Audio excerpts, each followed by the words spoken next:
Hey, it's Dr. Faith, your personal life coach, here to empower you to live the triumphant life.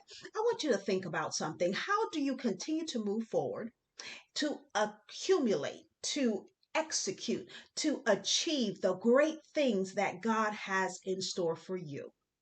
Hmm. Can you win a race looking backwards? Focus on your opponents? It's going to be very hard to do that. You may even trip along the way.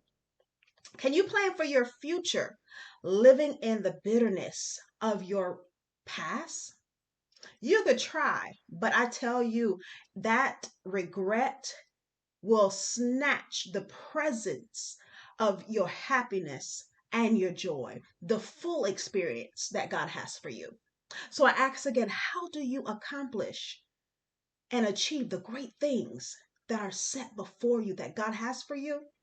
Well, my friends, you have to focus forward.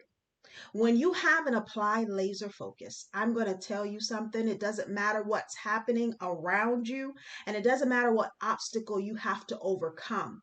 But because you are so focused on where God is taking you, you're so focused on the purpose of each and every day that you're breathing and that you're living, that focus will catapult you, transition you, propel you into your future. You will jump over hurdles, you will jump over obstacles with speed, expeditiously, because you see the bigger picture and you know what is ahead is greater than anything that you have left behind you. So I want to encourage you today to focus forward.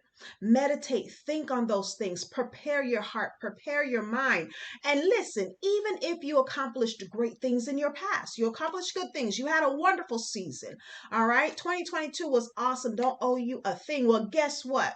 It gets greater when it includes God in the equation. So make sure that you're not settling for what you accomplished in the past or yesterday, because God is doing a new thing today. So just hopping back on to remind you guys to focus forward and let that laser focus propel you into what God has purposed and promised you. Don't focus on the obstacles. Don't focus on what's behind. Don't focus on regret and what you think you're missing out on, because it has no comparison to the goodness, to the greatness that God has in store for you. Put God first, remain focused, and greater lies ahead for you. Until next time, God bless.